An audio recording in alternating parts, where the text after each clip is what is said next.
Okay, y'all, Detra's back, and you already know when she talks, it's never surface. We went there. We're talking perimenopause, identity, doing less, and why community has to be more than just cute encouragement. If you've been carrying a lot and wondering if God sees you in the middle of it all, girl, press play.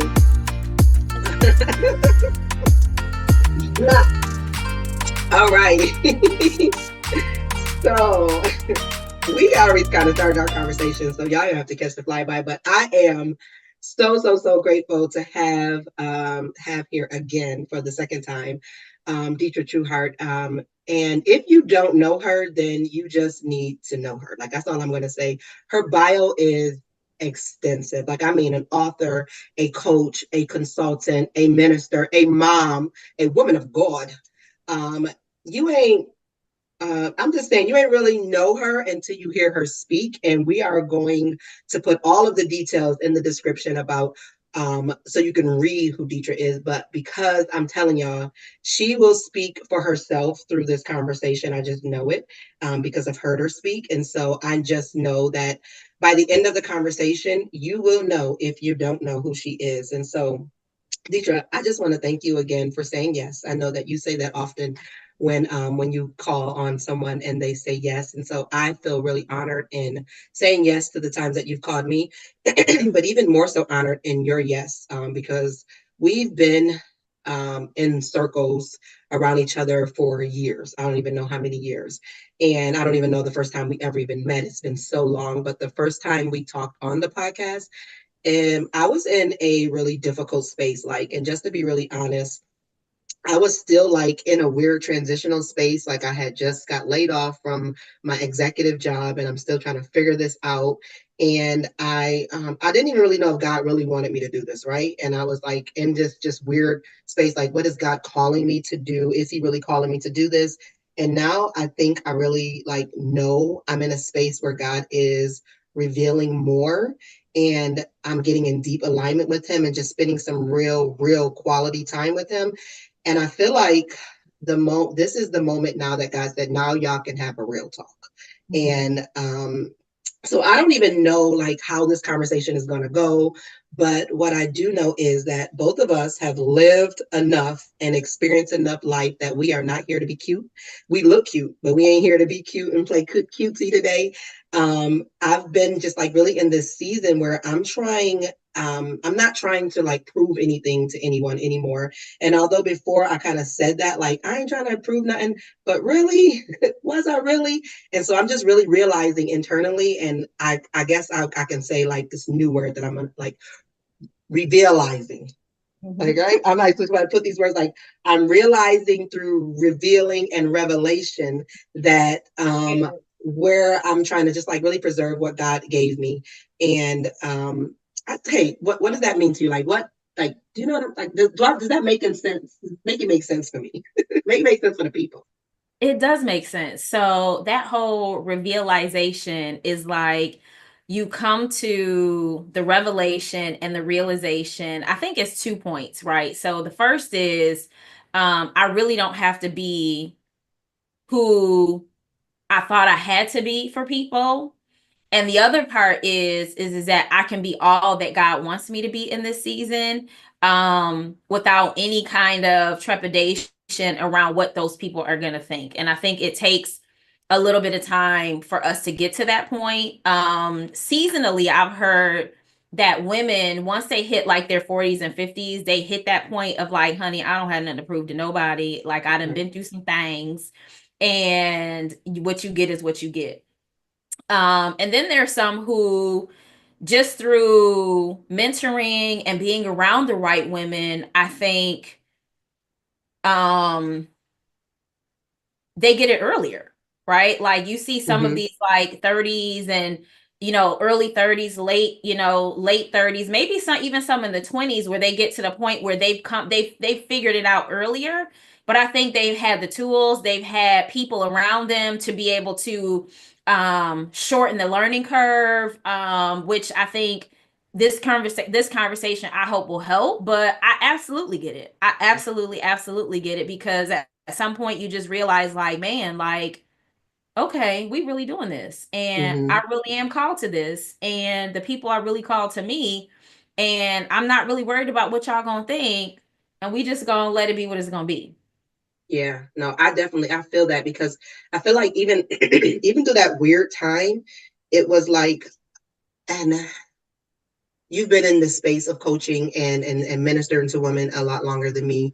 And so maybe you can speak to this and maybe even identify if you've heard other people kind of say this. Like I felt compartmentalized in Mm-hmm. myself, where Yes. I was like, after I moved out of the space of, in education and knowing that God called me to that and knowing that I'm an educator and knowing that the ministry that he's placed in my life was a teacher, I'm in the confines of, okay, teacher. Like, I love teaching. Like, teaching is my thing. Like, I'm doing it. And I was not even, that's not what I went to school for initially. That's just what I fell into. It was like, oh, shoot, this is my passion. I'm supposed to be doing. But then moving out of that space was like, okay, I'm a teacher. I had this experience as an executive. I have this experience as a mom. I have this experience as a mom of ADHD children. And although this podcast is specified around moms of ADHD children, but it is really for the moms behind that title. So it's the woman behind that title. And my organization is for the women leaders, and that's the moms as well. I was like, okay, how do I speak to that? And how do I speak to that? And it's not making sense and it's not connecting. And as I spent more time with God, helped me to see the wholeness. And so that whole part of when we say like, you are enough, you're already whole. I was talking to someone and they were like, they're in a dating phase and they're really dating their significant other. I know them both. And she was saying like, you like I hate when people say things like you complete me. Like, no, you don't. I'm already whole. I'm coming to this whole and you're Yeah. whole. Now we gonna make it wholer or Yes. holier. I added that part. Yes. But I think, and so God has helped me to see like I didn't all things work together for my good, right? And Yes. I was like, oh wait, even all that too was like, yeah, you're not compartmentalized. You Mm-hmm. are a whole individual and Yeah. all of that. And so once I sat in the space with him with that, I saw how it all worked. It was like I was focusing on like well, God, I really don't have anything to say or do yet because I don't have the thing yet. I've not arrived at the thing yet. And so I really don't have anything to say. And I felt like God was like, okay, so because you don't have the thing, I've not been doing anything. And I was like, no, not like that though, but I'm just saying. And he's like, what you saying though? And I'm like, and this how I talk to God. Like, I'm just like, I can't be like, and this is what you get. And he was like, how have you sustained through all of this, through Yeah. the financial burdens, through the struggles of parenting a special needs child, through losing a job, through going through trauma in a job, through a divorce? How have you sustained through that? And I was like, well, it was you. It was like, yeah, what are the things that you've done? That's what you speak. That's your thing. Don't act like you nothing has happened. And I look back over the years, what the old folks say, like, and just over the days, through the hours, the minutes. Listen. Listen. Listen. Listen, don't try to shortchange me. Mm-mm, mm-mm, mm-mm, Don't even try mm-mm. to play me like that. Because just think Yeah, about yesterday. yeah, And yeah. you, well, you right. You right. Okay. And Okay. even in the moments where it's like yesterday, I had a moment where what I learned after it, like it's the after, and it's like God, like, man, why didn't get it right then? It was Yeah. like, well, you would if you got it right all the time, then where would I come in? And Yeah. so, Yeah. like, even the way I showed up yesterday, just being real honest, my daughter was going through something because she couldn't go somewhere, and she was having a breakdown. And we from a generation, like you said, like in before in our conversation, we grew up in a generation where it was like, it is what it is. Swipe your Mhm. face, deal with it, move on. You done. Ain't got time for the Yeah. crime. What you crying for? Yeah. Like it, and Yeah. so that's what I wanted her to do. Like, what you crying for? Okay, it happened. You're fine. Move on. And she was really leaning into the space of like, help me. And my help was like, do this. She was like, no, do that. No, I'm like, oh, so you're just gonna fight me? I'm done. I don't have no more help. Yeah. But after I sat in that with God, He was like, okay, you ready? Mm. And I was like, no. But then I was realizing, like, dang, was I showing up in presence? No. Was Mhm. I empathetic? Absolutely not. Mhm. Was I, no. Like, did I sit for a moment with that after? Mhm. But to know that his grace is just like so sufficient, where it was like, okay. And then here's the part that's real tricky, and I want you to speak to this after I say this, is like, After I said that, I've been wanting God to like give me a minute. Mm-hmm. Let me loop her into the conversation or loop whomever in. Give Mm-hmm. me a minute. Let us converse about what you and I talked about. Then we could do it. He'd be like, nope, throw it right in the deep end. I'm like, hey. I'm like, I did not have time, like already. Like, go on. It's like we just talked about this morning. Now school's ready today, and she's already with her stuff. And I'm like, God. Mm-hmm. He like, And oh then no. take pride, like, you must think I'm a quick learner. I appreciate that, but hold on. Mm-hmm. It's like boot camp, Yeah. basic training. You know what I mean? But I think it's also muscle memory. And so even before that, when you were talking about that, it took me back to your teaching for 21 days of prayer on immeasurable grace. Yeah. Having the grace, right? Being grace to handle a thing. And so sometimes we aren't as gracious as we think we are, right? We think like, okay, I'm giving you this so that I can teach you and you can handle it. But sometimes people need grace. Like we needed grace, right? And so even though we learned that way and we were able to figure it out, we probably could have learned it with some grace. We could have figured it out with some grace. And so when you said his grace is sufficient, it was like, okay, confirmation, because it literally took me back to January. And I remember, again, your teaching. But I think it's muscle memory. I think that when God puts us in certain situations, he has already prepared us for it. He has already equipped us for it. He has already, like, whatever it is that is coming on the other side of where we are already, like, we already have what we need to handle it. We don't think we do. Exactly. Right?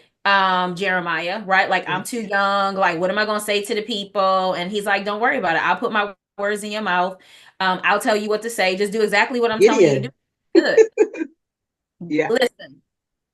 Like, don't even worry about it. You know what I'm saying? Like, going out there, you're gonna whoop them out with 300 people. You don't know it, but that's what you about to do. Yep. And so I just think, like, I think sometimes in us underestimating, and I feel this for myself as I'm getting ready to say this, and sometimes in underestimating ourselves, I feel like we underestimate God. Yeah, yeah. We try to compartmentalize him. He not like us. Kendrick Lamar told us. He not like us. Listen, they not like us. Exactly. He not like us. He not like us. At all, by any means. And so I think that's where it comes in, where we just we think like, dang, like, well, Lord, I'm not qualified. And God is like, well, I didn't ask you if you was qualified. Like, I'm going to qualify you. I do the qualifying. You don't. And you don't, right? And then I think the other part is, in those moments, it also, like, we feel like we need time. And sometimes it's like, you need time because you're trying to figure out how to do it your way. I'm putting you right back in so you can do it. There's no think time. No think time. You get right back in there. It's kind of like, and I've shared this, where years ago, my husband used to ride motorcycles, and when he was first learning how to ride a motorcycle, there's a rule that say if you fall off the motorcycle, you have to immediately get back on the motorcycle or you'll never ride again because of the fear or the right?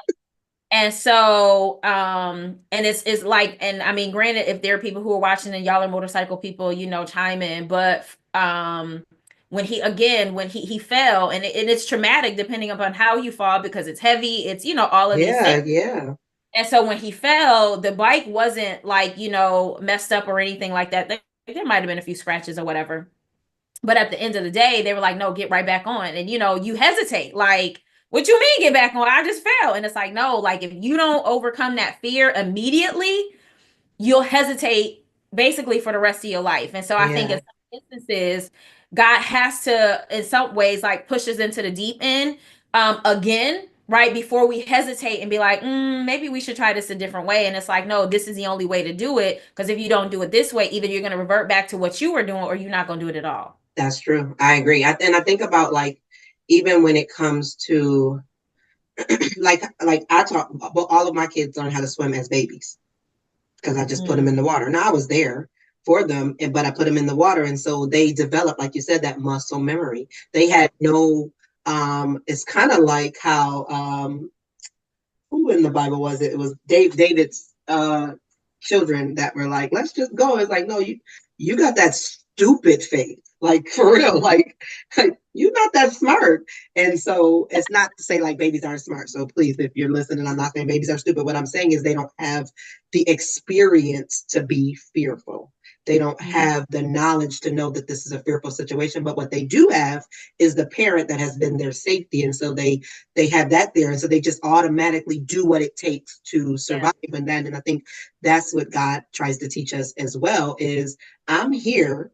You're going to be in this deep end, but I'm not going to let you drown, because the Bible also says that though you may fall, you will not fail as long as you keep your hands in my hands. And so if you jump out in there like Peter did and took your eyes off him, then you're about to drown. But if you keep your eyes on him, and I know that's easier said than done because I just did it this morning. Like, where are you guys? Oh, shoot, right there. Okay. Put your feet down. Oh, the floor is right here. Okay. Wait, it's like did you see that Instagram reel where the little boy was holding on to the stick and he's screaming? She's like, put your feet down. Stand up. And he go, oh. And I think that's like us. Like we operate in we're faithful, but we operate in a way of, as long as I know the ground is there. But what is that song? Oceans take me deeper than when my feet will ever wander, where my faith will be made stronger. And that's like all these songs. That song is beautiful. Refiner is beautiful, but like, well, do you really want him to do that? And it's like, I don't know if I really want to, but I've been in a season where it's not that whether I wanted to or not, God knew that I had something here. And so he had to not just take me, he had to throw me in the deep end. And then he had to put me in the fire and those types of things. And it's like, oh, I now have an appreciation for that song. But like even Chandler Moore says in his song, like, it's a dangerous prayer. It's unless you're ready, don't pray it. But sometimes you ain't got to be ready. God is ready for you. And he knows. That's the beauty of it, is you feel like, you said, you don't feel like you're ready. You don't feel like I can do it. But God's like, I know you can, because I can. And so it's not so much of you, can you? It's do you trust me? So like in our conversation, what I said was like, where God was like, have I not been like, because you don't have the thing that you think you're supposed to have? Have you trusted me? How have you gotten through in 2 years? It's like, yeah, you're right. I don't have the thing, but I have a lot of things. So even more than the thing, like, you've got, you've got a track record with him. You know what I'm saying? You've got a deep faith, right? You've got a level of consistency, of intimacy, of like so many things that I think we forget, the intangible things that come along with the journey. And so a lot of times it's like, dang, like I don't have that. But my faith right now is unshakable, right? I don't have that. But I know that his grace is sufficient. I don't have that. But I know that despite all of the chaos that's happening around me, I have been untouched. I don't have that, but my mind is still here, right? When I thought I was going to lose it, I didn't. I almost did, but it came back. And I still, you know what I mean? Like, I misplaced it for a moment. Child. Listen, I couldn't figure out where it went, but it came back. You know what I'm saying? Like those moments, like, yes, my faith was shaken, but now it's not, right? And so it doesn't, it won't happen again. But I think the reality is I think we miss opportunities to take moments to really sit in the stillness and the recollection and the recognition of what God is really doing and who he is and how he's operating in our lives. Because in some instances we can't see it or touch it or feel it like this, but we can feel it. You know what I'm saying? Here. So that's good. So have you ever like looked at or like look back, speaking about like kind of like looking back over things and just realizing that God didn't just bring you through something, but like he broke something off of you in the process? Like I felt like in this, like I'm preparing to speak for an event called Beauty Beyond Bruises. And here's the crazy thing with that though. Before I was even asked to be the keynote speaker for this, I was already in this study. Like I'm reading Haggai. Who reads Haggai? Nobody. Like it's 2 chapters. You'll be like, ain't much there. I was doing a Bible study with not even like a devotional with a couple of my friends and family, and Haggai came up, and I keep reading like, why is this even here? Like this is a quick book, and so something was highlighted to me in a verse, and I was like, I probably need to go back and restudy that because I feel like something is in there. So I go back and I'm looking at it. I don't even get to the verse that I went back to. I'm in a whole other part because now I need to know who Haggai is, who Zechariah is, who's Zerubbabel, all these people. I'm like, wait, so now I still didn't get to think. So now something developed in that. So I do a little quick mindful moment, and someone sees that, and then that's how this happened, right? For me to speak for this event. But so now but I still don't know what this event is. They reach out to me. I'm already preparing through Haggai. Now God is working something through these two little chapters. Yeah. Two little chapters, right? And lo and behold, whatever the topic of beauty beyond bruises is directly related to what I'm already building in that space. But then I realized as I'm preparing for this, I start to think. So remember when I spoke back in, what was it? The first part was July when I spoke about exile through the exile, how to excel through the exile. And I spoke about being in exile. And then I realized in my study now that where I was in the space before God put me here within the workspace, like that was my Egypt. Mm.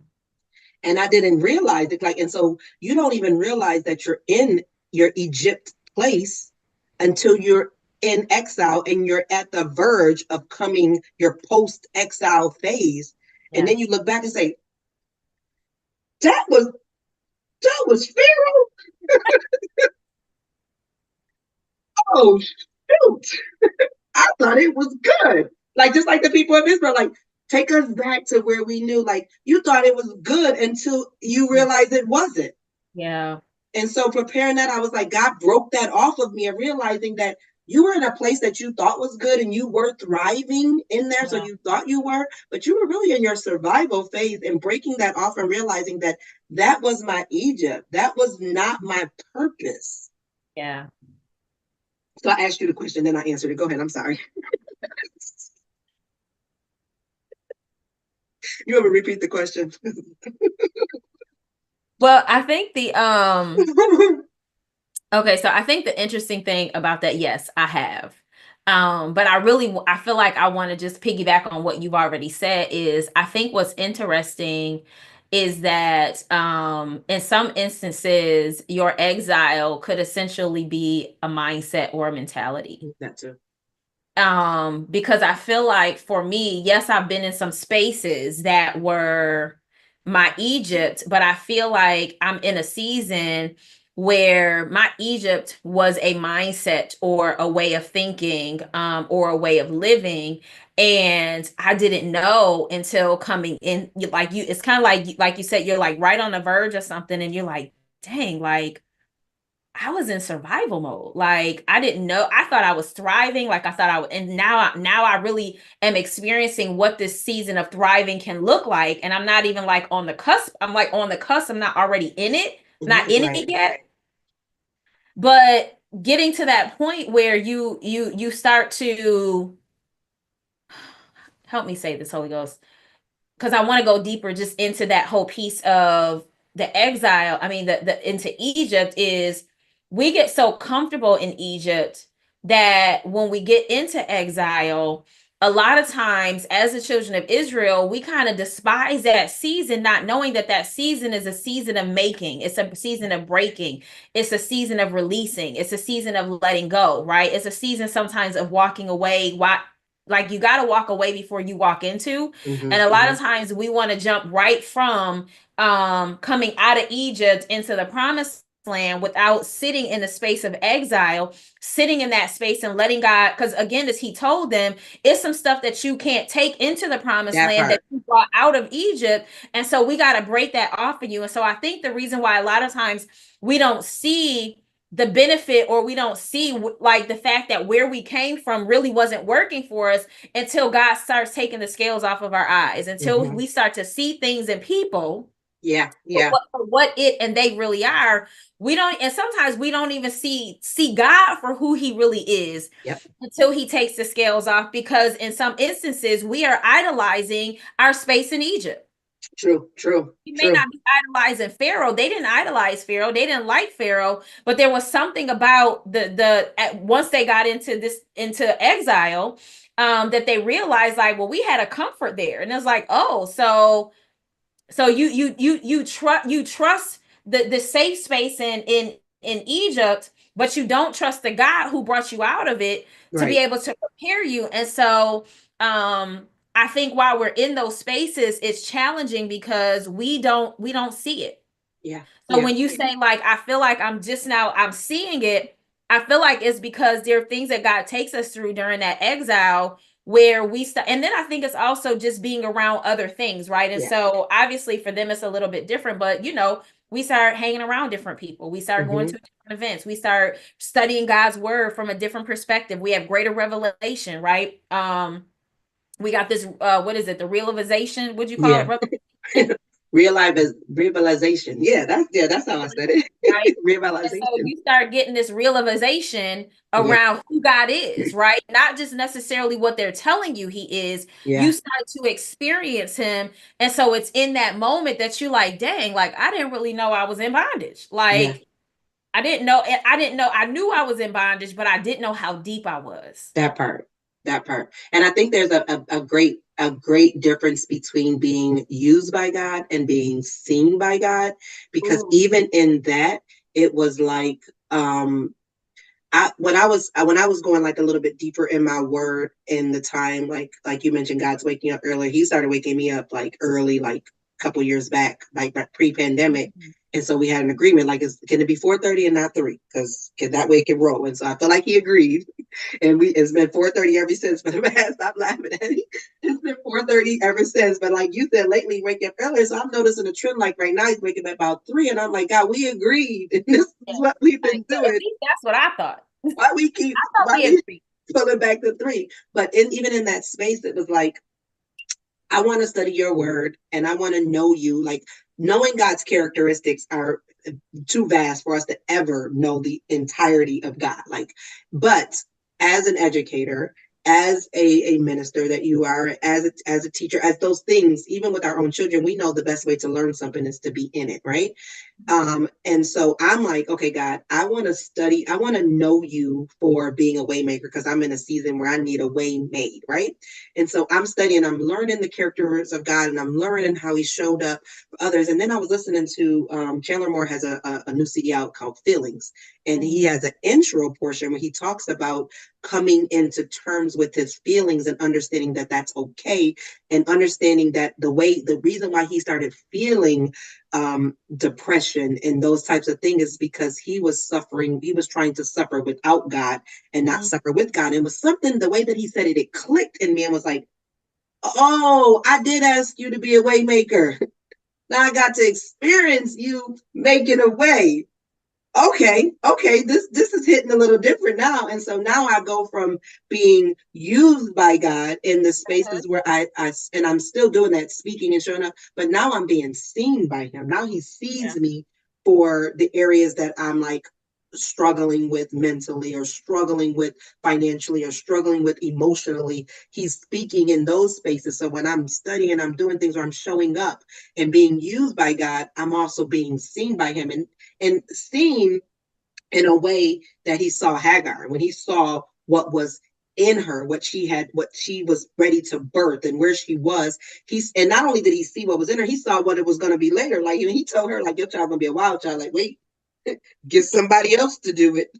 But he told her all of that. Like, oh, you see me. Yeah. Like, okay. And that's a revitalizing, that's a comforting feeling, to know that you see even the me that I don't even know is there. Yes. And I think it's comforting because I think we forget that he created us. That part. Right. You know me in my most inward parts. Yeah. Parts that I don't know. You know what I mean? And I think it's like we think we know ourselves, and even to the extent that we do know ourselves and that we've studied ourselves, a lot of times in my communities, I say this, I feel like I say it multiple times a year, but at least a few times a year, being mindful. As a matter of fact, I think I said it over the weekend during my intensive with my incubator community, is that we have to be mindful because the enemy is studying us. He has been studying us. And I always say, in the same way that he is studying you, you have to know you, right? Mm-hmm. But in that moment of you, even as much as you study you to get to know you, you don't even know you the way God knows you. That part. Yeah. Right. And so I think even me, like I forget, like, okay, you know me better than I know myself, right? We say like as parents, like, I know you better than I know yourself, child. Like I birthed you. Right. Right. We say all the things. But in that, it's like, but God can really say that because he knows it. He knows everything. And so, like, what does it look like for us to sit in that, knowing that he really does see us because he created us, because he knows us, because he appointed us, he anointed us, he spoke us and birthed us, like he spoke into us, right? Blew his breath into, like we are because he is. And so I think life gets in the way of remembering that. Mm-hmm. Mm-hmm. And I think even like what you said with regards to like, he knows us in a way that we don't know ourselves. And I think that is so important, like that you have built communities and having communities, because God knows us in a way that we don't know ourselves, but he's also placed people where like we are to be in community. We are not to do life alone. Like that is the order of things there. And it's so important when we think practically, like I did on one of the episode seasons, I talked about you can't even have your own back. Like I don't even know what's on my back. I know me better than I know myself. Really? I don't even know what's on my back. Like I can't even wash my whole back without some help of a stick. Like if you ask me, like, what's in the middle of your back, Walking around with a tissue hanging out your pants. I have no idea what's on the middle of my back. Like you can't even physically have your back. You can't literally have your back. So being in community of having people who are surrounded with you, who can pray for you, who can check in on you, who can also see the you that you don't see. Like during the pandemic, Tyler was literally my person for that when it came to that, because she wasn't able to physically tell me, but when she would do stuff and I'll be like, now where you get that from? I don't like that. You the only person I've been around for all these months. You the only person I see, like, we ain't go outside. We didn't do none of the stuff. Like, and so I was like, oh shoot, if that she gave me the mirror to me, and I was like, oh, I need to really work on that, because if that's what she's seeing and she's mimicking, I don't like that. And so God was able to place her in that space. And that's why I always say, like, my first two, they made me mom. This one, she showed me Tawana every day. Like, oh, I need to fix and do something about that. So community is really good. But then when we think about even going through life like that and studying ourselves and knowing ourselves, because the enemy he is skillful and crafty in really studying us, and he's studying all the stuff that's in the back. And so having that community to pray for you and have the discernment, I think about like being in survival when we think about that. And these are not just the parts of survival. I'm talking about the sacred modes of like the stuff that nobody's clapping for, those silent decisions that we have to make and we're still here. Like, what are some of the things that like maybe that you have experienced in those silent, sacred survival, but sacred modes that still sustains you, or even you have experience with women that you worked with or spoke with or in your community that are those moments? Because what I want to do is create a space and an atmosphere here where other women can feel seen, and they don't feel like they're they're the anomaly of it, or they're the prototype. Like, so talk about a little bit about that. For me, I'm the woman. It's me.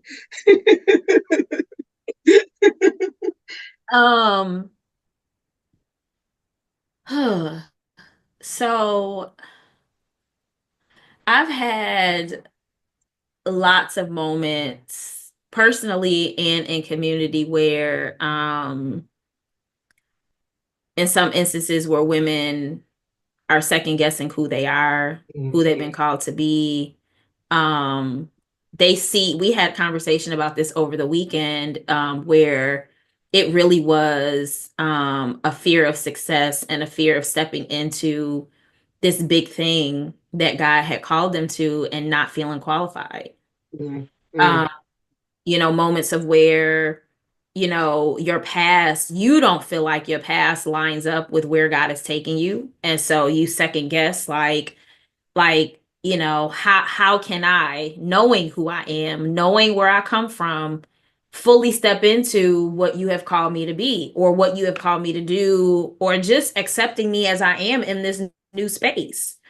And so there have been multiple moments. And I think for me, I've had moments. Well, one of the moments that I talk a lot about is when I felt like probably around 2015, I felt like I was on the verge of a breakdown. Like, I think I was exhausted. I think I was burned out.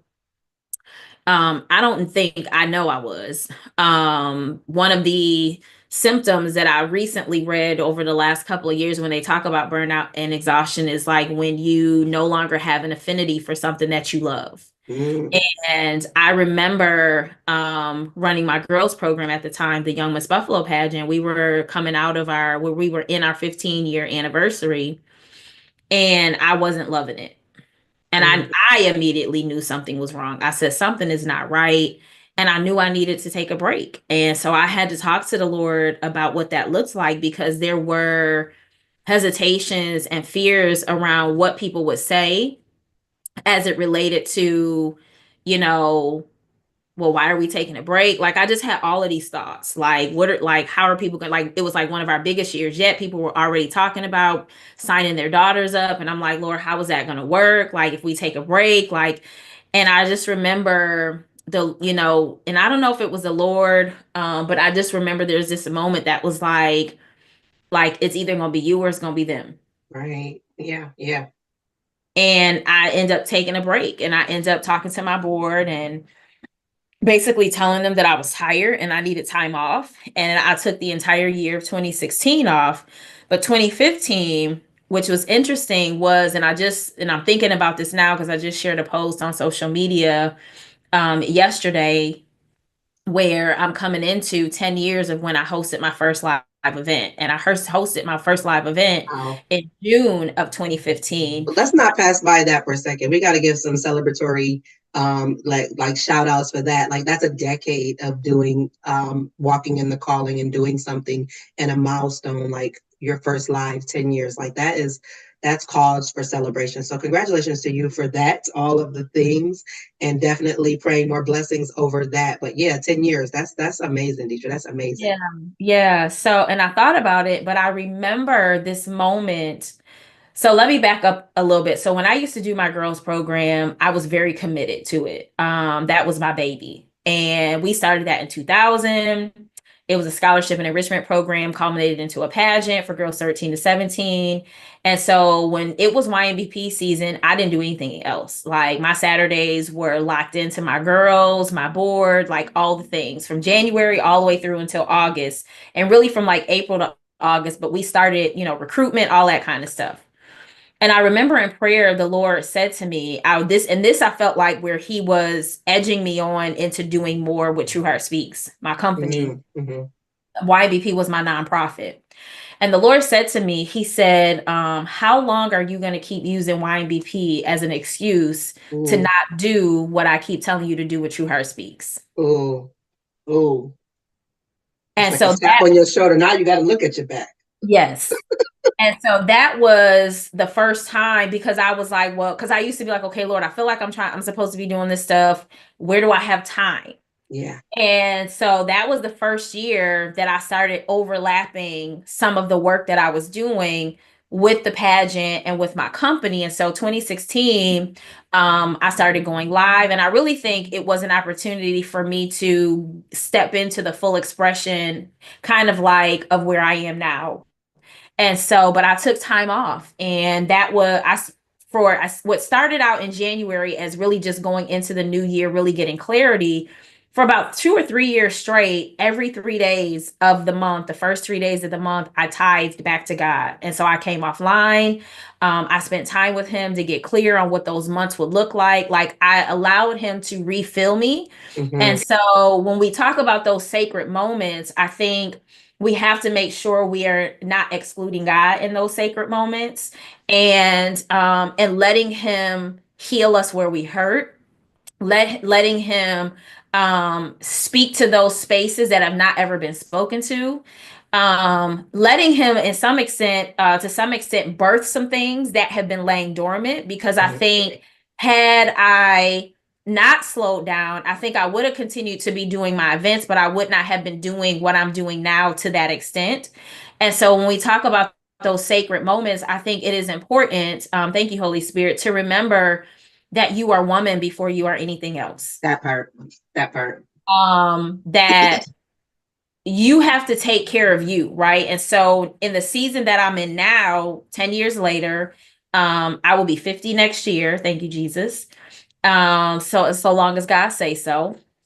And in a space now where what used to, and I think we kind of started this conversation off before the podcast started, but a lot of the things that used to matter, the titles, the events, all of that kind of stuff, it doesn't matter to me in this season. Yeah. I enjoy being home. I enjoy taking care of myself. I enjoy tending to the woman that I am so that I can be the mother that I need to be, so that I can be the coach. But outside of all of that, I think in those moments of where you are, there's the feeling of in some instances of lack. I think we forget that we are woman first. And so when you take away the title, sometimes we find our identity in titles.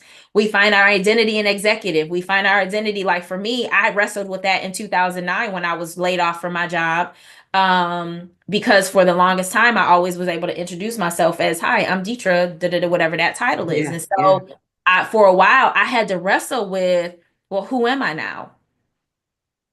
Yeah. And so once you figure out that who you are doesn't change because a title changes, then you can move a little different, but you have to sit in those sacred moments to allow God to remind you and sometimes tell you, because nobody ever told you who you were outside of a title, outside of this whole idea of living this performative life, right? And so we go to the events and we show up for the people and we're on all of these boards and we go to, like we do all of these things, but outside of that, God wants to speak to you beyond title, beyond pomp and circumstance, beyond the things that you do for everyone else, but lack doing for you. He wants to speak to you beyond that, and he wants to tend to whoever you are who put your name in it. Right. So he wants to tend to Tawana. He wants to tend to Detra. And so whoever's watching this, he wants to tend to you. And so when he says, come unto me, all of those who are heavy laden and burdened, and I will give you rest, he means that. You know what I'm saying? But I think we have, been fed a false narrative around even in some aspects around ministry. When I used to do a lot of teaching around quiet time, one of the things that I used to teach is that quiet time is not what you do at church. No. What I do at, I'm doing for the Lord. Yeah, all of that can be it can be an idol, and it can be your identity. Yep. No. So I agree. I think, in those moments, I think you got to get comfortable with sitting with yourself. You got to get comfortable being comfortable in your own company and in your own skin, right? Like some people aren't comfortable spending time with themselves. They're not comfortable getting quiet. They're not comfortable. Like silence makes them anxious. And so in those moments, I think you can still sit in those feelings and know that God is still there. Like I don't think that there's anything wrong with that, right? So don't mistake what I'm saying. I just think that a lot we have been fed this storyline that busy is what gets us to the cross, is what gets us to eternity, that being busy and showing up and all this other kind of stuff. However, you're busy, but you're still broken. Yeah. And I think to what you said, as far as like, how long are you going to do YNDP before you do? And what we forget is the enemy is crafty. It ain't going to show up like, here, do this crack. Now you're like, oh no, because I got to do this for God. It's going to show up like, here, work on this. And you look productive and you're being productive for that, but you're not being purposeful. Right. You're not being purposefully productive. You're not being spirit-led productive. You're not being God-called productive, but you working. You building this, you building that. And as long as you're doing that, then you like, but I'm not getting anything done. It's like running on a rat wheel or a hamster wheel because you're not doing the thing. And I just think that what you said was so powerful about like It was either going to be you or them. And society does make us think like being human is wrong. Like I was talking to a family member, and she was telling me about a situation that somebody at her job experienced, where he went to his superiors or his boss or whatever, and was like, I need to take a mental health day because I feel like I gotta be out of here, or I feel like I'm gonna crack. You know what they did? They terminated him and said, we feel like you're a liability. So being human is a liability. Would you have rather him come in there not feeling whole in himself, or allowing him the time to refill his cup so he can come back and operate in whole? And this is somebody that works in a school system. And so we think about, if that's how it's looking in a school system and in the world, then we have a bunch of broken people leading broken people, and bleed people. And that is so frustrating to me. And then even when, like, one of the biggest things that you pride yourself on, Detra, is, and I was taking like some notes so I didn't forget these thoughts, what is helping women get out of their own way. And I think that is powerful, because you said some things here that also I want other women to hear, is like having all of the things, like when you get out of your own way, it is, like we mentioned, sitting in that quiet space and not trying to fill that space with stuff. And I know that I've been guilty of that, and being uncomfortably uncomfortable so that you can get comfortable, because spending time with God is not a dialogue. It's not like, God, I'm gonna tell you all this, and then I'm gonna walk away, and then you're gonna do all the things. It's, I'm gonna shut up. Yes. And I'm going to allow you to speak. But then also, people have not normalized the fact that God is who he is, and we recognize that who we are is human. And so God understands who we are as humans. So it's okay to tell God, I'm mad. I don't like this. I don't like the way this feels. In those moments is the time that I saw God the most, and that I felt seen the most, because in that moment when I'm like, this is ridiculous. I remember there was a time, like, I was going through something, and I literally was taking a walk, and I was like, you can't be serious. At first, I was trying to be all cutesy with God, like, Lord, please help me. Help me, please, God. I mean, I breathe you in, Holy Spirit. Then I was like, absolutely not. You cannot be serious, God. Like, I don't believe this. Like, this cannot be real. Do you even see me? I remember saying that. Do you even see me? Because I cannot believe that this could be real. And I felt God was like, there we go. Now you are being real and human. Yes. All that cutesy stuff you was doing, I can't work with that, because you think you got it all together, and you think you just, okay, well, fine. And so now you're frustrated because you keep trying to be me. Thank you. Thank you for being you. Now you have, that's that breaking. I think we're talking about, like, that breaking. Like, I was like, and it was like, good. Now that you realize you're human, now I want you to realize whose you are. You're mine. I love you. And now I can be God. And it was like, oh my God, now I feel, and it, just think about how we're leaving, revitalizing. I'm going to use that word all the time. It is when like, you sit in front of your girlfriends, or you talk to, maybe significant other, whatever, and you could just be honest, like, I'm having a hard day. This is ridiculous. Like, oh, like, it was, and you feel like, I feel so much better, because now I could be honest. I could be honest with you. You're not going to judge me. You may have some input for me. You may just have a hug for me. And we forget that that's what God wants from us too. Yes. He can do something about it. Yeah, I learned that, I think, going through that moment of spending time with him. But I think I've always been vocal with him, because over the years, I've been saved since 1997, since I was 21. I gave my life to Christ. And over those years, I've done, a whole bunch of stuff that saved folk ain't supposed to do. And that's human. And, it's like, you get in these moments where the sweet and the cute, it don't work. And you're just like, or like, in the one instance, it's like, Lord, I need you to get me out of this. Like, and I remember being in a situation, and I was like, Lord, I need you to get me out of this situation, because I know I can't. I know I got myself into it. Like, I was very honest. You knew I got myself into it. You knew I was gonna go there. Yes, but I want out. I really do want out. I don't know what out looks like. I need you to get me out. And he did. You know what I'm saying? And I didn't go back. Um, and there are moments where things happen that I don't get myself into, and God just is like, okay, let me just drop that on her and see, And I'm just like, are you kidding me? Like, I'm multiple times where I'd be like, are you kidding me? Like, this is like, I feel like I'm being punked. Like, I Oh my thought we God. I'd be like, Ashton.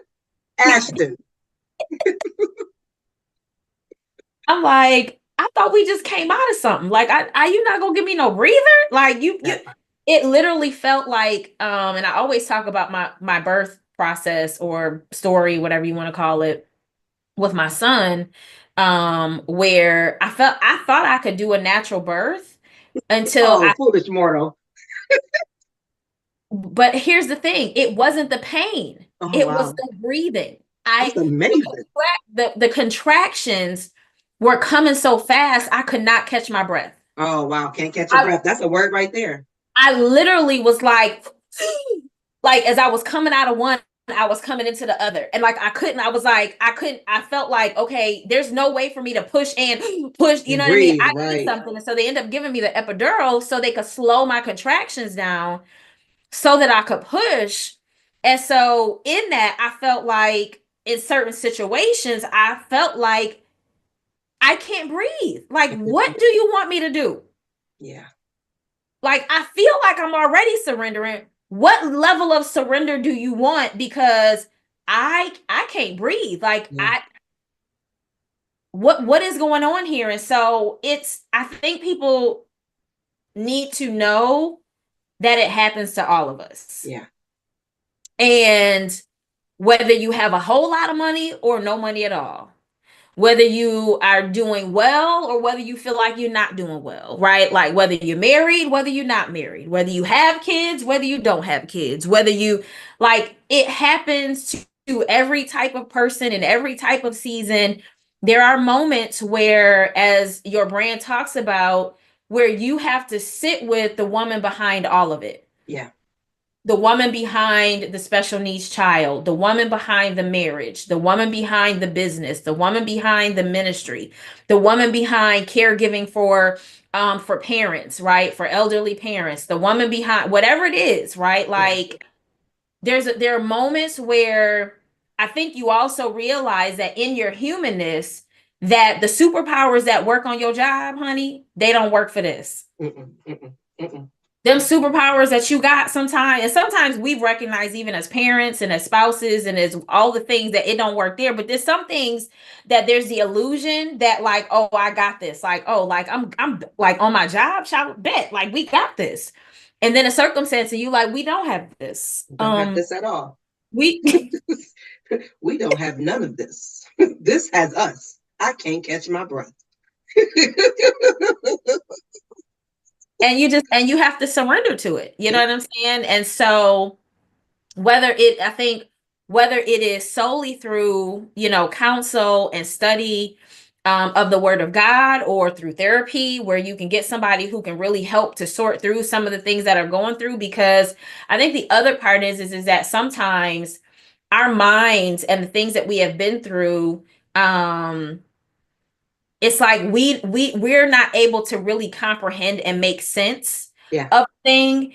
And it may not be a therapist, it could be a pastor, it could be a friend, I don't know. But I think sometimes you need somebody on the outside and be able to make sense of what is going on the inside, because everything has been shaken up. That nothing makes sense. I don't know about you. But I've been there where life, for sure, nothing about life makes sense. Nothing about what you're going through makes sense. Nothing about anything makes sense. And so sometimes God can sit you down and say, okay, well, this is this, and this. And then other times you need somebody to say, okay, so based off of what you're saying, this is what I feel like is happening. And so these are some of the things. Let's talk through how we can help you cope with this and work through it. And I think it's even better if your therapist is a Christian, because they can bring a prophetic insight and impartation to that. But I think, I think the first part is really just acknowledging who you are outside of all that you do. Yeah, no, for sure. And even I used to tell my students and anyone that I coach is it's almost like you have this is a file cabinet. You know, my background is also in psychology, and so understanding the brain, this is a file cabinet. And when things are going crazy, it's like your file cabinet has been tipped over. You ever had that happen where your files have now everything is shifted, and Yeah. so you just have a lot of files, and so you're thinking, I got this and this and got this and this is a lot and this is a lot, and so having another perspective, whether like you said, Yeah. a minister, a coach, a counselor, or whatever, having another perspective that can step out of it, that is not in the file cabinet with you, is not in there sorting all the papers out and all the things, but can step out and say, what I would tell my students is like, when you allow someone to take all of those files that you got sorted on the ground, you're like, I got all this stuff, and say, actually, this all belongs in this folder, and this Yeah. all belongs in this folder. Now you end up from having 100 folders to 10. Still a lot, but now it's more manageable because now you can see, oh, all of these lends itself to this. Now, how can we just focus on this so that we're not all over the place? And because we get again normalizing human, we get Yeah. so caught up in thinking I can't be human in this, I can't tell anybody this, I can't share this, so I'm just going to talk to myself. And so you just got your own voice going on in there talking, no, and you like the Miss Piggy with the hood that's like, do this, say this, don't do this, don't do that, and you like, okay, well, I'm gonna show up this way, or I'm not gonna say this. And then you start tricking yourself and thinking, I'm not performing for nobody. That's exactly what you're doing, because you're performing for yourself, because you're tricking yourself thinking that, like you said, I can do it. I got it all together. Actually, you need a little help. Let's stick you with this needle, this epidural, and get some relief. Yes. Like God is like, hey, I'm over here. I would love to give you some relief. Do you want to talk to me now? And you're like, no, I got it. I got it. Okay. Okay. Well, you get that. You let me know when you run out of breath. You let me know when you're out of it, because I see you over here turning blue. Mm-hmm. What is it gonna be? And like just really just being in those quiet, like when I'm in my quiet moments, I don't even play music. Yeah. I Yeah. don't want to. I I love love that. like I will play praise and worship at sometimes when I'm like just listening to, I'm working or I'm doing stuff. But sometimes when I'm in my quiet moment and I'm like writing out or and do it the way that you can, like if it's prayer or whatever, I do it through words. Like I'm writing and I'm getting it out, and then revelation starts to come, revitalization, that starts to come. But I'm quiet because I'm like, I don't know. I don't want even the distractions of a song to sway me another way, because Yeah. God will drop something in your spirit. And sometimes even through song, like God ministers to me through songs as well. And so sometimes there is a song that may come on and like, ooh, like when I said I was listening to Chandler Moore and that Feelings came on, that helped me to see something. But that wasn't in my quiet time. That was in my put my makeup on, get ready time. But it still happened. During that time too. I find like when it's always mindless time. So the shower time, the makeup Washing time, dishes. dishes. I'm like, so what I'm gonna do with these hands while you talking? And I got to Now I'm stopping trying to write something down. I'm yeah, like, Alexa, make note of this. yeah. Yeah. You know what? I never even thought about telling Alexa to take some notes, but child, yes. Siri, Yeah. somebody Somebody, take. like if I'm in the shower or something, I'll be like, Alexa, make note of this. And I'm like, But yeah, those moments are divine. And for me, silence is definitely golden. Like I could sit in a house all day in silence. yeah, same. Um and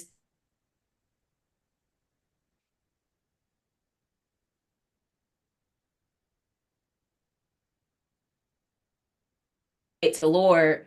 I started sitting with him and not talking. Yeah.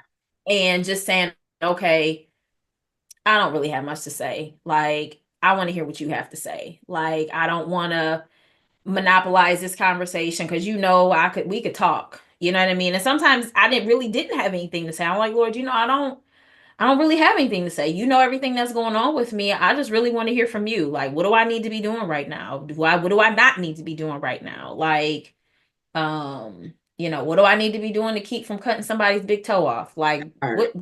what we doing?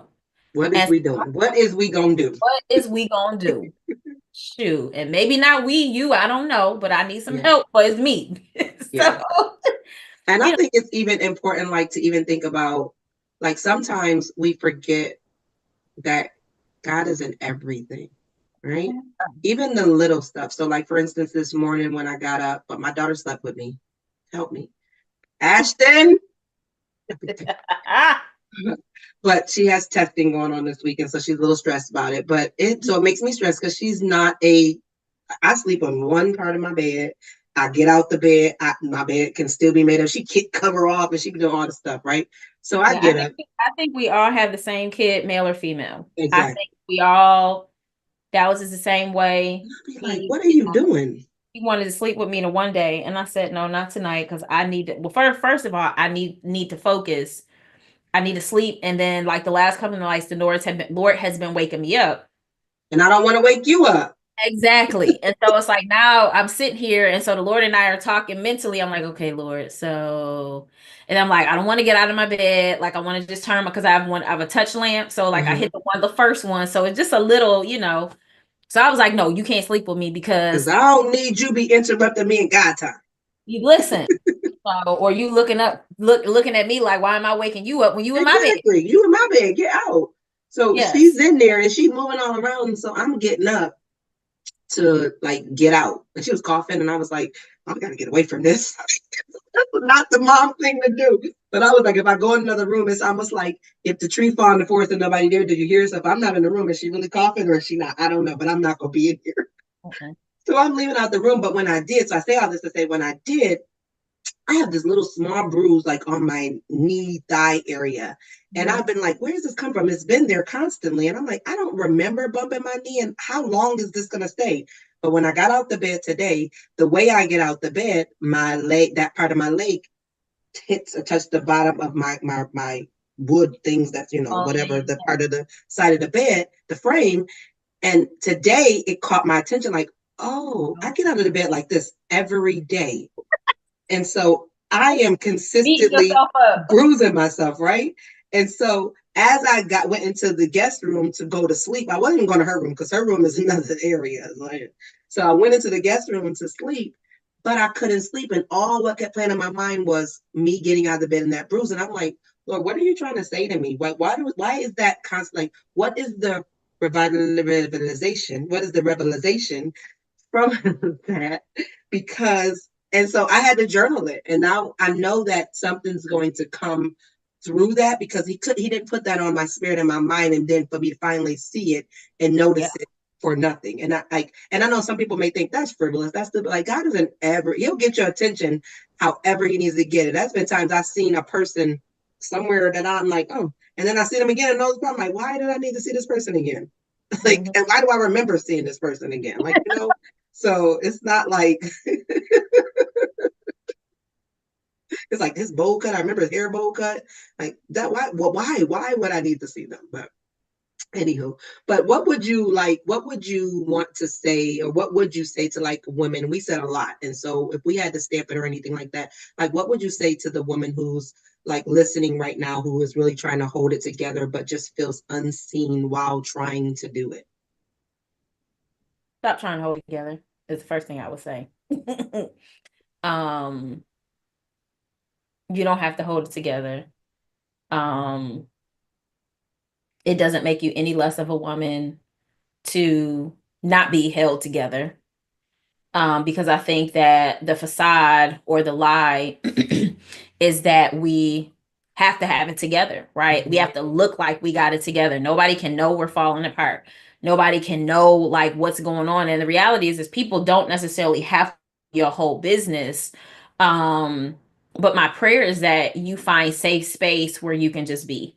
Yeah.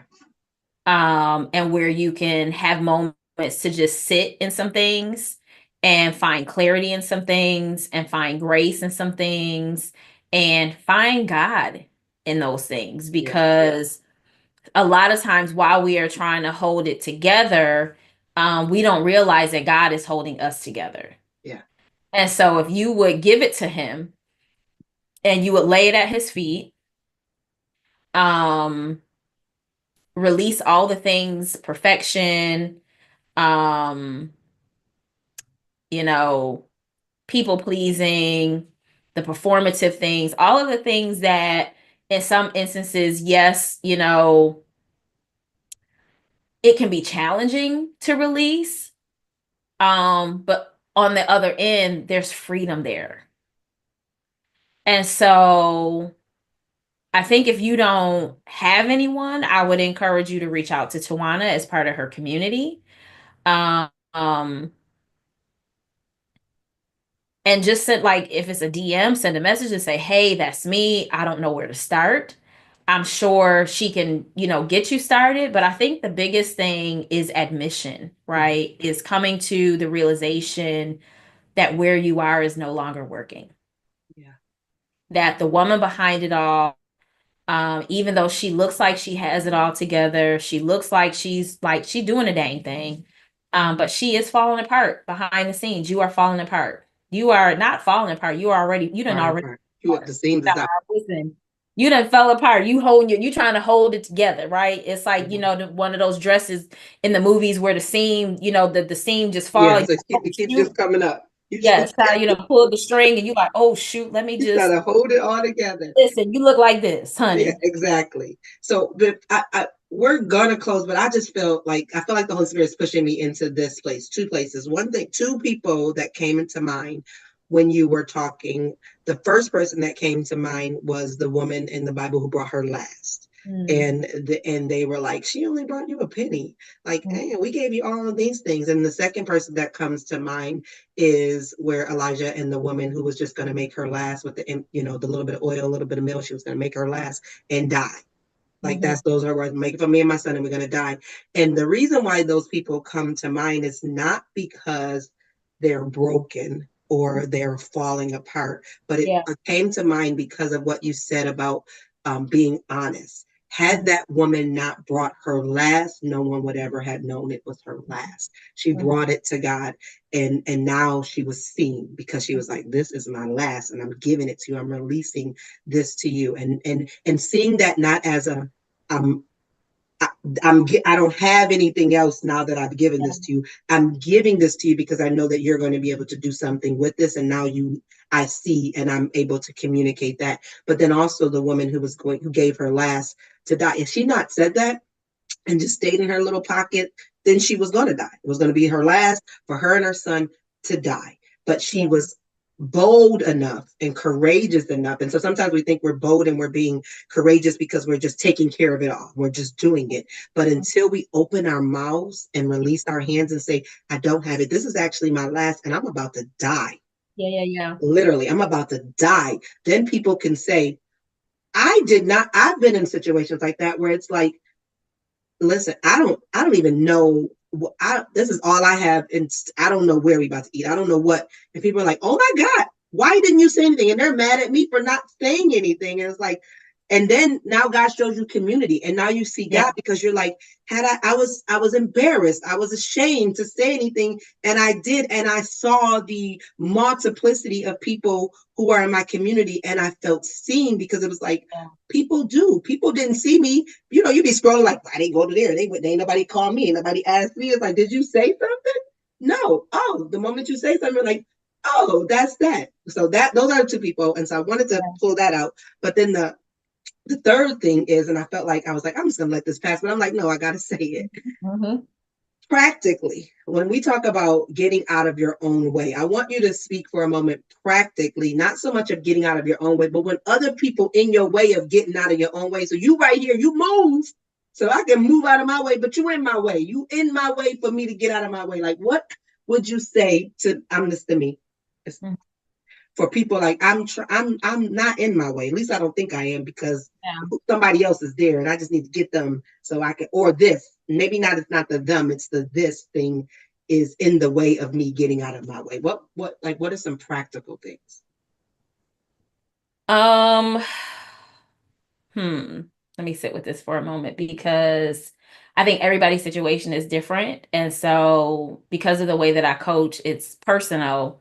And so I would ask some questions, right? So what have you already tried, right? Are you waiting for them to get out of the way, or did you move out the way? Right. You know, are you married to them? Yeah. Yeah. Um, Nod your head. Don't look to blink. look, you know, are you raising them, right? Do they Yeah. live in Yeah. your house? Are you taking care of them, right? So there are a number of different factors around whether it is a it or a them. Yeah. Because a lot of my questions would be around, you know, I would say like, how much control do you have around the situation? And then even outside of that, I think it is important when, even if it is somebody who like you're married to or you're raising or you're living with, who else are you surrounding yourself with, Yeah. right? Around. Which is why community is important, which is why I have two major communities that allow women to be able to see beyond where they are in other Mm-hmm. people's lives. And sometimes one of the things that I love specifically about, if I, my inner circle is a lower level, and so I don't do a lot of coaching, but every now and then I'll do a Q&A. And then with my incubator, that's all coaching. One of the things that I love about that is that there are women who may not have a question, but somebody else's question can minister to where they are, Oh, even though yeah. they have a Because they question. even know what to ask. They didn't Right. know what to ask. And so I think it's important to get in spaces that in some instances start to equip you with how to move around it or how to move despite it, right? Yeah. So are there books that you can be reading? Are there people you can be talking to? Are there places you could be going, right? Mm-hmm. Are you creating a separate community outside of the space that's in your way, right? I mean, sometimes it's just as simple as saying, okay, I need you to get out of my way. So then if you're not doing that, then why? Right? Why are Right. you not having that conversation? Are you afraid? Do you not want them to know where you're going, right? And that's important as well, because everybody doesn't get where God is taking you. Everybody doesn't get what God is doing in your life. And so a lot of times a thing or a person might be in your way simply because you don't really know what to say to them, because you know in some instances they can't go with you at the pace that you're going. Right. Right. Right.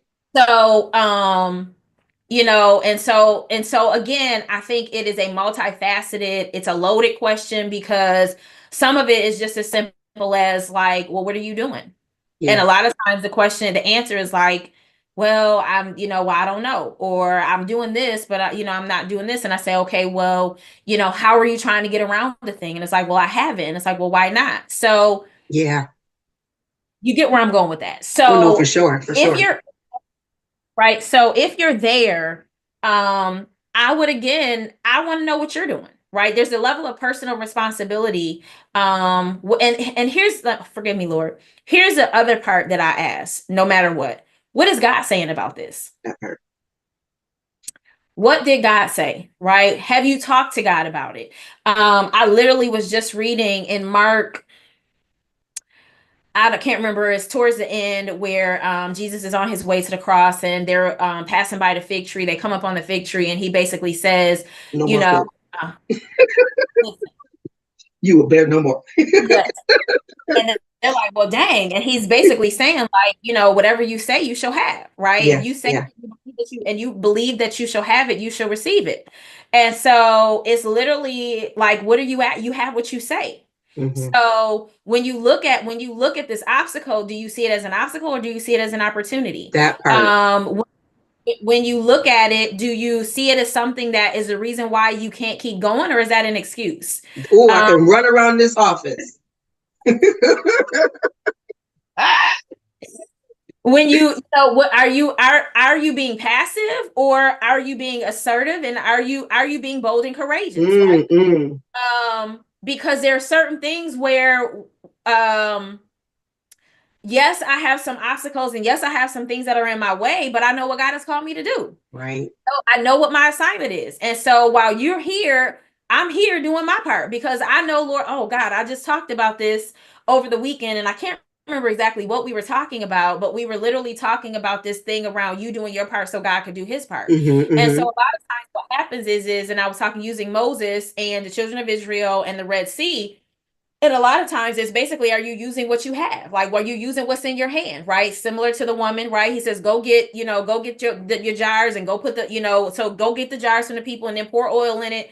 And so what do you have that God can use? But more importantly, you're looking at the Red Sea, trying to figure out, dang, like, okay, how am I gonna split the Red Sea? Okay, so this is a lot of water. How we gonna get? Because I ain't throw my baby in the water at 6 months to swim. This is ridiculous. Listen, right? It's about 2 million of us. Okay, how we gonna, like, what's this look like, right? Because it ain't just me, right? At least from Moses's perspective. And so, but God is not telling you to deal with the Red Sea. God tells you when you get to the Red Sea to put the staff in the water and he will split it. And so I think the other part is and he didn't even say he gonna split it. He said put the staff in the water. You don't need to know what I'm gonna do. You just do what you're supposed to do. He didn't even say what he was going to do. Right. And so thank you, Father. So here's the thing, right? How do you deal with the thing that's in the way? You do the thing that God is telling you to do as it relates to the thing that's in the way. So if God gives you a staff, right? And God says, put the staff in the water, you do your part. The thing in the way will move when you do your part. And it may not move immediately, but while God is doing what he's doing, what you're doing, while you're doing what you're doing, God will do what he's going to do. And I think we spend a lot of time so focused on the thing, trying to get the thing out of the way. Like, well, I can't move because this thing is in my way. Sometimes the thing is not moving because you're not. That part. Didn't you just post something? Did I just see something about I just saw something that I swear that I feel like you just posted something about that, or something just happened, like it ain't moving because you not. But also, like you said, the thing that's in your hand, you may feel stuck because your hand is holding the thing. Like, I don't have nothing, because you won't let that go. Yes. Like, open your hand so that you can see what you have and what is the goal. But the powerful thing you said too, like, is it an obstacle? Yeah. Is it? Are you just seeing it that way? If you take it to God, you will see it can be an opportunity. So I'm so happy that you answered that practically, and being able to see, like, I got this in the way. Do you really have it in the way? Or I think about my pastor's wife that preached, maybe been last year, but she talked about how when the disciples fed the multitude, with the fish and the bread, and how it happened again, and biblically they would classify it like 6 months later, it happened again, and they're like, what are we gonna do? And she was like, did they have amnesia? Like, you ain't no way you could have forgot something that prominent. And she was like, maybe they didn't forget what happened, they remembered the work that it took. And so sometimes I feel like too, we can see like, oh wait, something's in my way, something's there. It was like, you getting out of your way means you are remembering that this is going to take work. We can't get it twisted like, oh, because we following God and we're doing the thing that is easy work, easy peasy. We forgot Shadrach, Meshach, and Abednego had to get in the fire. Yes. And we can't pretend like fire was nice. It ain't never been. Unless you in campfire, and they wasn't campfire, they was in it. Like, ain't no time you ever touched fire, even with your little peaky toe, and it was like, oh, that was nice. No, it wasn't. No, it wasn't. So we can't pretend like when Shadrach, Meshach, and Abednego was in the fire, they were like, oh, well, God's gonna make a way, and this will be nice. They was like, we know He can, but will you? It's hot in here. They was having the perimenopause moment. Like, Lord. And so we forget that it ain't gonna be easy. Like, Jesus died for our sins. God gave his only son. That was not easy. And so we just like, oh, well, he did a hard thing, we're going to do an easy thing. No. Yeah. And that's not to deter anyone, but there's nothing that's worth working for that's not hard to work for. If you got it easy, then you ain't going to appreciate it. That's for certain. Yeah. I think that's even more practical as well, is are you waiting on God to do what you can do? That part. Right. And you'll be God, you be you. Right. And so it's like, are you thinking like, oh, well, and here's the thing, sometimes it does happen that way. Let me just say, there have been things like recently in the last maybe 3 to 5 years where I had prayed a thing, and like in 24 hours, I was like, no, I know you didn't just. But look how it happened though, because there was a process though. It didn't happen like that in 2015. It didn't happen like that in 2016. You've been walking, what is it, mighty long time now. Listen, or that when you got to the point like, long time. And but people can look at it like, oh, that was easy. Well, you don't know the work that I've been putting in. Getting up at 4:30 in the morning every day is not easy, and still having to be a mom and be all the other things all day. I can't go to bed at 7:30 because I want to. We wish.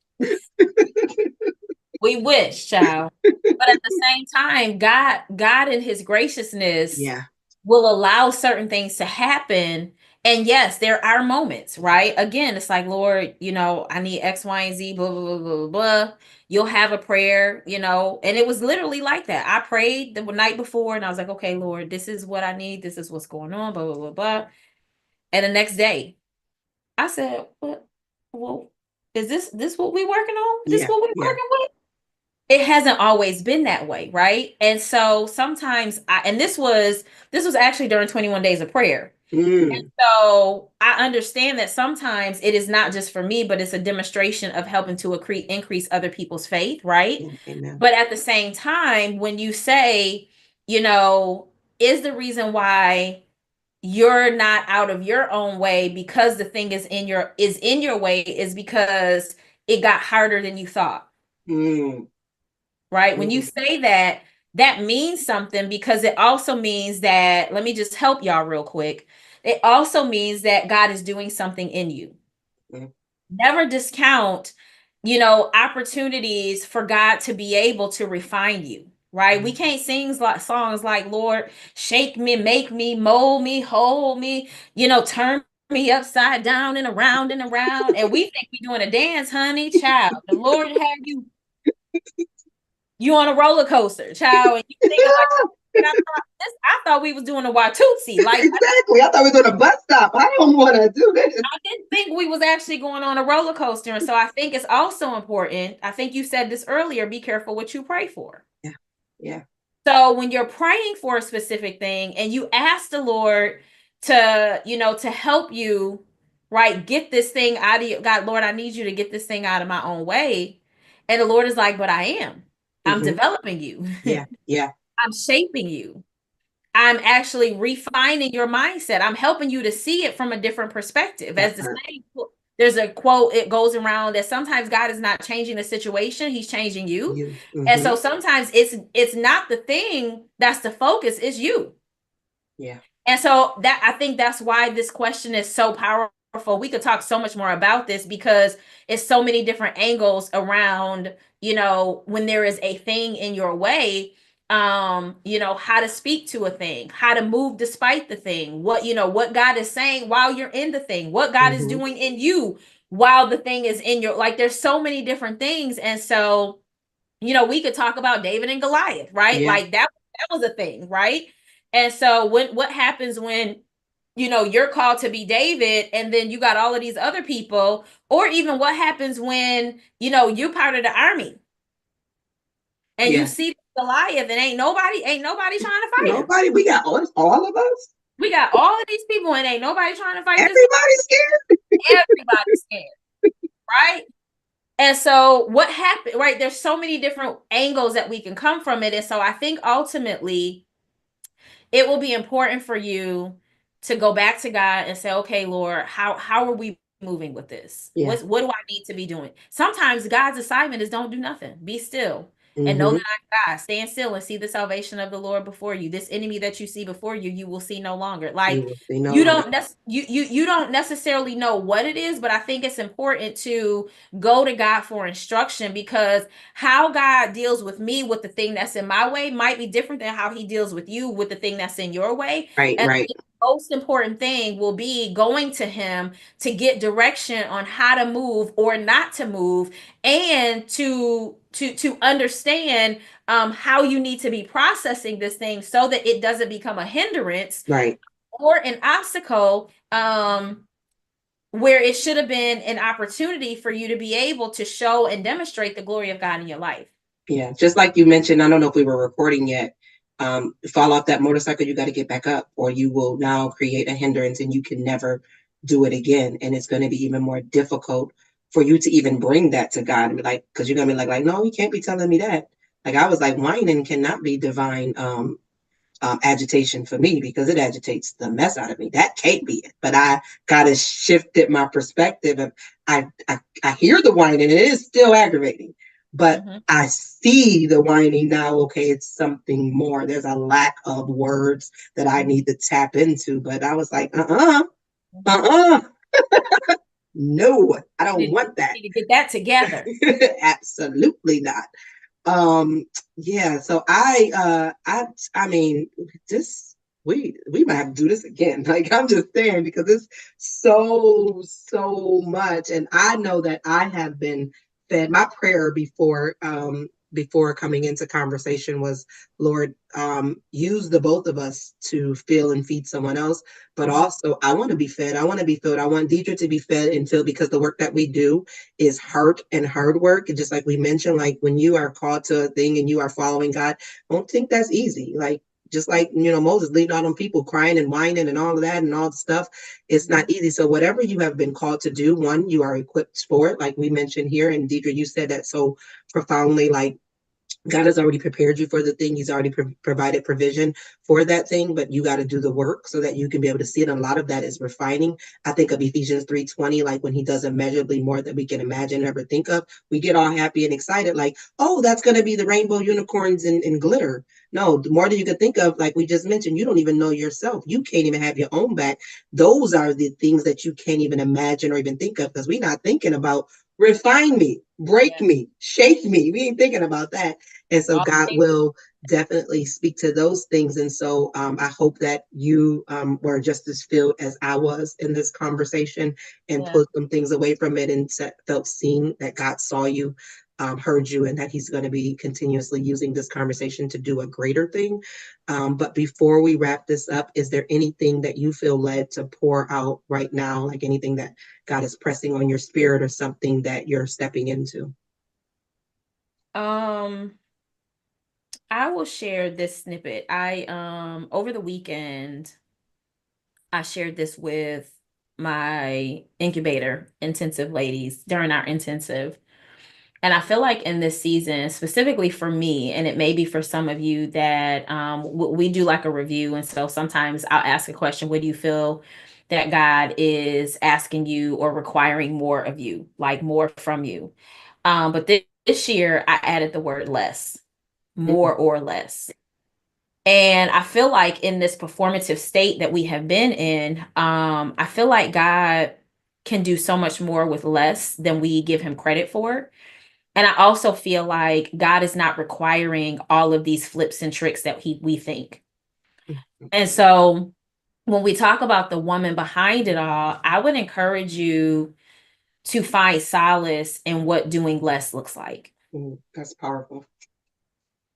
Because I feel like life is so busy and we get caught up in all the things. And a lot of that stuff is not stuff that we should even be doing. You know what I mean? Like when I think about the life of Jesus and how intentional he was with his assignment, he was also just that intentional with making sure that he pulled away. And he wasn't doing any more than what the Father had called him to do. It wasn't like, oh, I got to go to the synagogue board meeting, and, I got to go to the board meeting. To the Torah writing committee, like I got, like, and granted, it's the Bible. I'm sure, I don't know if they had those things back then or not. I mean, I could only presume. I mean, come on, they had to get done, right? Stuff had to get done, and so, but the point is even in some of the assignments that God gave, it was very specific, right? He was clear: don't do anything other than what I'm telling you to do. Period. And so I just wonder what doing less looks like for you in this season that God is speaking to you about.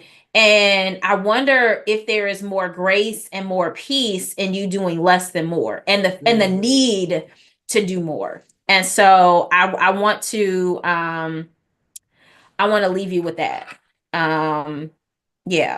Because I think that we have gotten caught up in striving, and I don't think that is really, I don't think that was his plan for us. Yes, we were to be fruitful and to multiply and take dominion and rule and reign.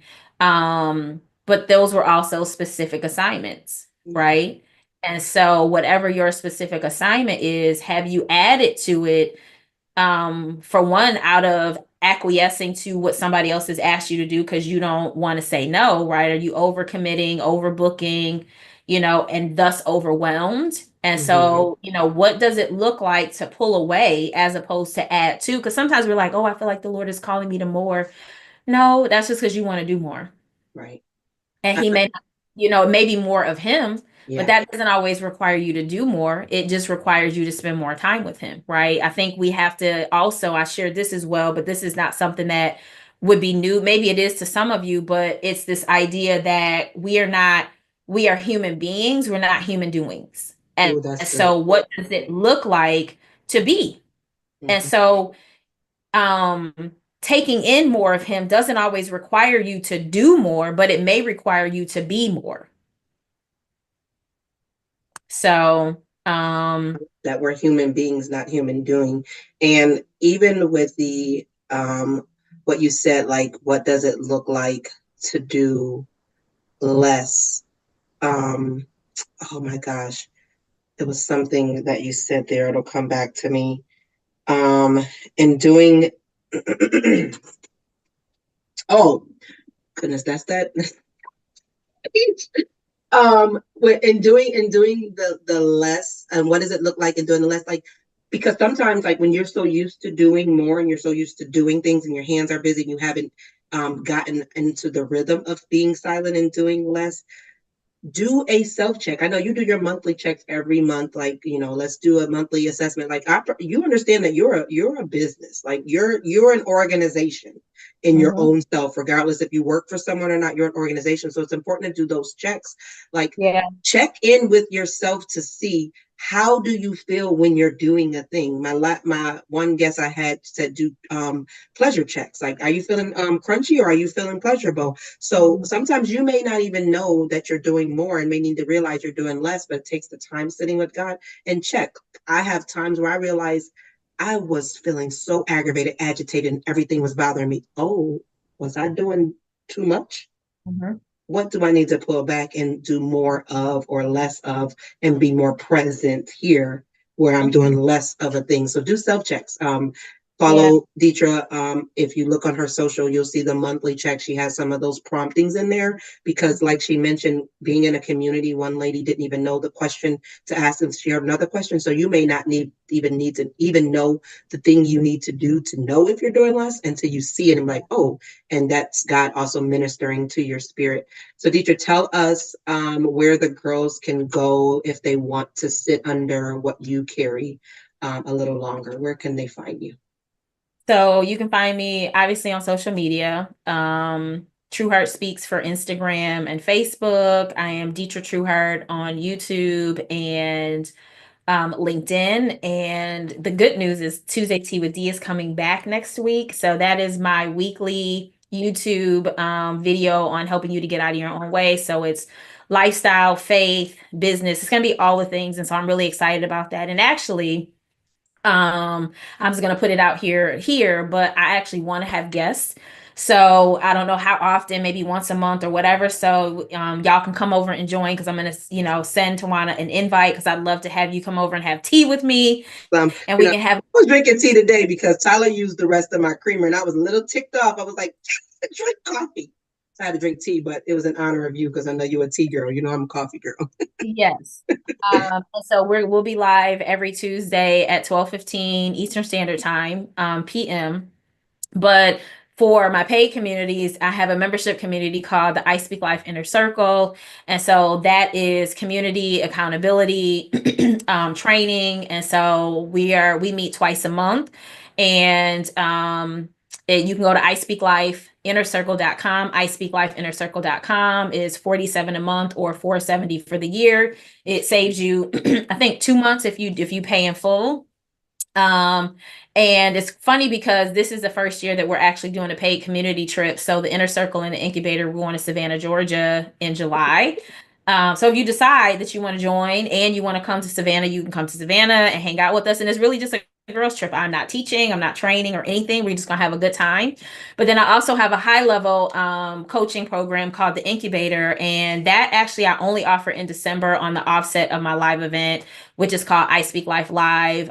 It'll be in Myrtle Beach this year, and so Ooh, now you coming my way. yes, yes, yes.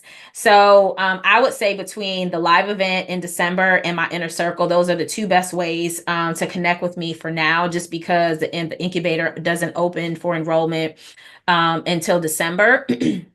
Enrollment for I Speak Life Live will open up probably at the end of this month or around June. So I would just say stay connected, join my email list, join my text community. And if you go to my link tree on any of the my social media sites, that information will be there. But I also share that information with Tawana. She can put it in the show notes so you can have access to that. But I would love to just connect with you and, pour into you and help you to show up in the same way that you show up for others. I think it is important for us to recognize that how we support others and how we help others show up and how we see others prospering and whatever it is that we're helping them to do, that we deserve that as well. And so I love being able to do that for women. I love being able to do that for leaders because y'all child just have a tendency to be doing all the things pertaining to everybody but you. That's for sure. And so, so just stay connected. If you, subscribe, or if you, like and follow, and I post something, say, hey girl, hey, let me know that you're here from Tawana's podcast, so I know who you are. I always love saying hello to the people. And if you're local, right, if you're watching from her hometown, but where I live on Buffalo, New York, and you happen to see me out, say, hey girl, hey too. That I part. Yes, like I see people and they're like, "Oh my gosh, like, we're friends on Facebook." And they'll tell me their name and I'm like, "That's not familiar." And then they'll be like, "Oh, I'm Sugar Mama 7." I'm like, "Oh, Now I know who you are. yeah." So, and it's funny because one of the ladies, so this is the sidebar before we let y'all go. This is a funny I was at an event and one of the ladies was like, "Hey, like I sent you a friend request and you didn't respond." And I said, "Well, what's your name?" And I can't remember what her name was. And I said, "Well, is that your Facebook name?" And she was like, "No." And her Facebook name it wasn't like Sugar Mama 7, but it was something like that. I said, "Well, let me tell you, child, that's why I didn't get it, because I didn't know who you was, child. And I was not saying yes to that name." So let me just say hey to me and let me know who you are, child, before you send me a friend request. Because if it's looking shady, child, listen, we protect this space. What I do is what I teach. So we protect this space over here. And so everybody don't get a friend request. You can follow, but we don't accept friend requests. But if you are Sugar Mama 7 and you out and we friends, just let me know that, because I won't know you as Sharon. Okay. That part. That part. That Um, but I do also want to say thank you for this invitation again, to be able to share and to be able to impart and to be able to receive. This conversation was nourishing and necessary, because I think there are tons of women who are behind all the things that they manage, right? And that they care for, that they lead. And I think that they do need a safe place to land. And I'm grateful that God is using you, even in the midst of serving and caring for your special needs daughter, and women who are in similar spaces, but as a leader, as an executive, you know, just as all of the roles that you play, your voice and your experience and your anointing is needed. And so I'm grateful for this conversation, and I'm grateful for the many more conversations that will come, and the many lives that are going to be blessed because of these conversations, because these are conversations that lots of women are looking for.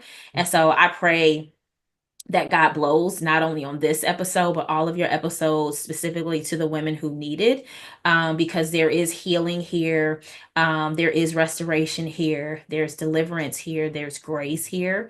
And the presence of God and the love of God is incumbent in all of this. And so I just want to say thank you.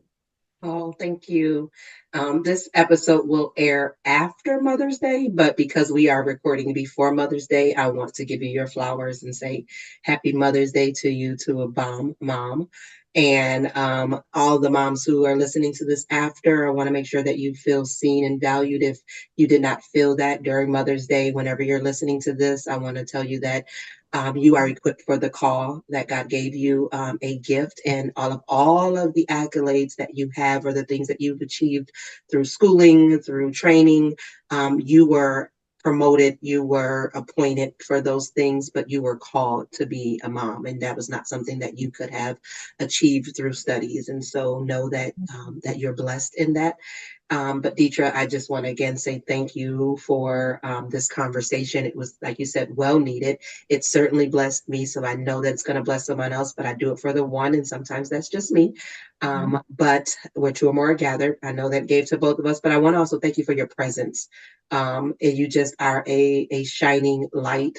And you're just, when I follow you on social and we get together and we talk, or we have, work together in certain spaces, it has always been way back, and I've been living in North Carolina for 20 years. So I was in the first live 10 years ago, Periscope. And so, but you have always been. And so thank you, not just for saying yes here, but thank you for your yes to God, for your obedience. I like to tell people that your obedience is a confirmation for someone else. And so thank you for being that confirmation for me, and that confirmation for many others that you serve, whether it's in connection and or if it's Sugar Mama 21, 22 that you don't know. Thank you for your obedience. We done gave Sugar Mama all these different numbers. Yes, Sugar Mama, if you're listening, we love you. But thank you. Again, all of Detra's contact information and the way to connect with her and follow her and be blessed even more will be in the show notes. And so thank you guys for listening. Stay tuned for some other follow-ups. But again, thank you guys.